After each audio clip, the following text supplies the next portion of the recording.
ഇന്ന് പൊതുവെ സ്ത്രീകൾ എന്തോ ഒരു അസ്വസ്ഥത അവരെ ബാധിച്ചിരിക്കുകയാണ്.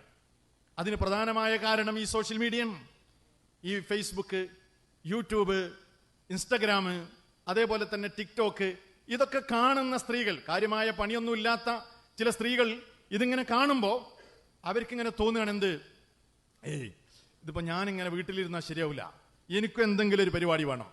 കണ്ടോ അവൾക്ക് യൂട്യൂബ് ചാനലുണ്ട്, മറ്റവള് അവിടെ യാത്ര പോകുന്നു, ഇന്ന പെണ്ണ് ഇത് ചെയ്യുന്നു, മറ്റുള്ള അതിന്റെ കച്ചവടം ചെയ്യുന്നു, ഇവൾ ഇതിന്റെ പരസ്യം കൊടുക്കുന്നു, ഞാനിങ്ങനെ ഇവിടെ ഇരിക്കുക. അതുകൊണ്ട് ഹൗസ് വൈഫ് എന്ന് പറഞ്ഞാൽ തന്നെ അതൊരു വളരെ നിലവാരം കുറഞ്ഞ പണിയാണ് എന്ന ഒരു ചിന്താഗതി ആരൊക്കെയോ നമ്മുടെ സ്ത്രീകളുടെ മനസ്സുകളിലേക്ക് ഇട്ടുകൊടുത്തിരിക്കുകയാണ്. അതുകൊണ്ട് എന്താ പരിപാടി, ഹൗസ് വൈഫ് എന്ന് പറയുന്നൊരു കുറവാണ്. അപ്പൊ പലരും അത് പേര് മാറ്റിയിട്ട് വേറെന്തൊക്കെ ആക്കാനുള്ള പരിപാടിയിലാണ്. ഹോം മേക്കർ, അതേപോലെ തന്നെ വേറെ കുറെ പേരുകളൊക്കെ നൽകി അത് എന്തോ ഒരു അസ്വസ്ഥതയിലാണ് നമ്മുടെ സ്ത്രീകൾ ജീവിച്ചുകൊണ്ടിരിക്കുന്നത്. എന്നിട്ട് അതിന് കാരണം പറയുന്നത് എന്താണെന്നറിയോ, വീട്ടിൽ ഒരുപാട് ആവശ്യങ്ങൾ വരും, അപ്പൊ എനിക്ക് എന്തെങ്കിലും ഒരു തൊഴിൽ വേണം, ഒരു ജോലി വേണം, എല്ലാ കാര്യത്തിനും ഞാനിപ്പോ എങ്ങനെ ഭർത്താവിന്റെ മുമ്പിൽ കൈ നീട്ടണ്ടേ എന്ന നിലക്കുള്ള ഒരു വർത്തമാനമാണ് പലപ്പോഴും ചിലരിൽ നിന്നൊക്കെ നമുക്ക് കേൾക്കാൻ കഴിയുന്നത്. എന്ത് വർത്തമാനമാണ് പറയുന്നതെന്ന് ആലോചിച്ച് നോക്ക്. ഞാൻ എല്ലാറ്റിനും നിങ്ങളുടെ മുമ്പിൽ കൈ നീട്ടണ്ടേ, നിങ്ങളോട് ചോദിക്കണ്ടേ എന്നാ പറയുന്നത്. ശരിക്ക് ആ വർത്തമാനം എത്രമാത്രം നന്ദികേടാണ്. പിന്നെ എന്തിനാണ് സഹോദരങ്ങളെ, സഹോദരിമാരെ, നമ്മുടെ ഭർത്താക്കന്മാര് ഗൾഫിൽ പോയത്, നമ്മുടെ ഭർത്താക്കന്മാര് ജോലിക്ക് പോയത് എന്തിനാണ്?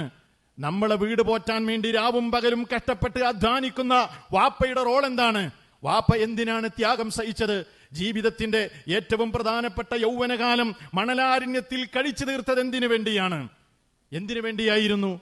അവിടെ 10-16 മണിക്കൂർ, അതല്ലെങ്കിൽ ഇതുപോലെയുള്ള മണലാരണ്യങ്ങളിൽ 10-16 മണിക്കൂർ ജോലി ചെയ്തിട്ട് ജീവിതത്തിൽ ഒന്നും ആസ്വദിക്കാതെ 3-4-5 പേരുകൾ താമസിക്കുന്ന റൂമുകളിൽ ആവശ്യത്തിന് സമാധാനപൂർവ്വം ഒന്ന് ബാത്റൂമിൽ പോകാൻ പോലും അവസരമില്ലാതെ അവിടെ യൗവനം തീർത്ത് നിങ്ങൾക്ക് വേണ്ടി കഷ്ടപ്പെടുകയും വലിയ വലിയ വീടുകൾ ഉണ്ടാക്കി തരികയും അവിടെ AC-യും സർവ്വ സൗകര്യങ്ങളും ഏർപ്പാട് ചെയ്ത് ഈ മനുഷ്യൻ കുടുംബങ്ങൾക്ക് വേണ്ടി പ്രയാസപ്പെട്ട് ജീവിതത്തെ ഈ നിലയ്ക്ക് ത്യാഗപൂർണമായി നിങ്ങൾക്ക് വേണ്ടി കഴിച്ചുകൂട്ടിയെങ്കിൽ പിന്നെ അതിന്റെ പ്രസക്തി എന്താണ് നമ്മുടെ സമുദായം ആളുകൾ ചിന്തിക്കാതെ പോകുന്നത്? അല്ലേ? ഉപ്പമാര്, അതല്ലെങ്കിൽ ഭർത്താക്കന്മാര് അവരുടെ വേദനകൾ ആരോടും പറയാറില്ല, അവരുടെ പ്രയാസങ്ങൾ ആരോടും പങ്കുവെക്കാറില്ല, അവര് പൊട്ടിക്കരയാറില്ല. നിങ്ങൾ ആരെങ്കിലും കണ്ടിട്ടുണ്ടോ? വാപ്പമാര് പൊട്ടിക്കരയുന്നത് ആരെങ്കിലും കണ്ടിട്ടുണ്ടോ? ഉപ്പ പൊട്ടിക്കരയുന്നത് കണ്ടിട്ടുണ്ടോ? സ്ത്രീകൾ അവരുടെ വിഷമം പറഞ്ഞ് പൊട്ടിക്കരയും. അവരുടെ ഉമ്മയുടെ അടുക്കൽ, ഉപ്പയുടെ അടുക്കൽ, അതല്ലെങ്കിൽ മക്കളുടെ അടുക്കൽ സമൂഹത്തിന്റെ മുമ്പിൽ വേദന സഹിക്കാൻ കഴിയാതെ വരുമ്പോൾ പൊട്ടിക്കരയാറുണ്ട്. പക്ഷേ പലപ്പോഴും രക്ഷിതാക്കൾ, ഉപ്പമാർ, ഭർത്താക്കന്മാർ അവർ ജീവിതത്തിൽ ഒരുപാട് പ്രതിസന്ധികൾ അനുഭവിക്കുന്നു കുടുംബം പോറ്റാൻ വേണ്ടി. പക്ഷേ ആരുടെ മുമ്പിലും പൊട്ടിക്കരയാറില്ല, വിങ്ങിക്കരയാറില്ല. പക്ഷേ ചില സന്ദർഭങ്ങളിൽ സങ്കടങ്ങളും പ്രയാസങ്ങളും അടക്കാനാകാതെ ഹൃദയം പൊട്ടി മരിക്കുന്ന കഥകൾ നമ്മൾ കേൾക്കാറുണ്ട്. അല്ലേ? അയാള് ഹൃദയം പൊട്ടി മരിച്ചു അത്രേ, സ്ട്രോക്ക് വന്നു അത്രേ, ഇപ്പോൾ മിണ്ടാട്ടമില്ല എന്നൊക്കെ നമ്മൾ കേൾക്കാറുണ്ട്. നോക്കൂ നിങ്ങൾ, അത്രയും സങ്കടങ്ങൾ ഒതുക്കിപ്പിടിച്ച് കുടുംബത്തിന് വേണ്ടി ഈ നിലക്ക് പ്രയാസപ്പെടുമ്പോൾ എന്നിട്ടും ഇന്ന് പുതിയ കാല ലോകത്ത് കുടുംബത്തിൽ ചില കുടുംബിനികൾ പറയുകയാണ്, എനിക്കെന്റെ സ്വന്തം കാലിൽ നിന്നെങ്കിലേ കാര്യങ്ങൾ ശരിയാവുകയുള്ളൂ, ഭർത്താവിനെ ആശ്രയിച്ച് ജീവിക്കുന്നത് എനിക്കത്ര താല്പര്യമില്ല, എനിക്കെന്റേതായ സാമ്പത്തിക സോഴ്സ് വേണമെന്ന് പറഞ്ഞത് എവിടെ നിന്നാണ് പുതിയ കാല കുടുംബങ്ങൾക്ക് ഈ ആശയം കിട്ടിയത്?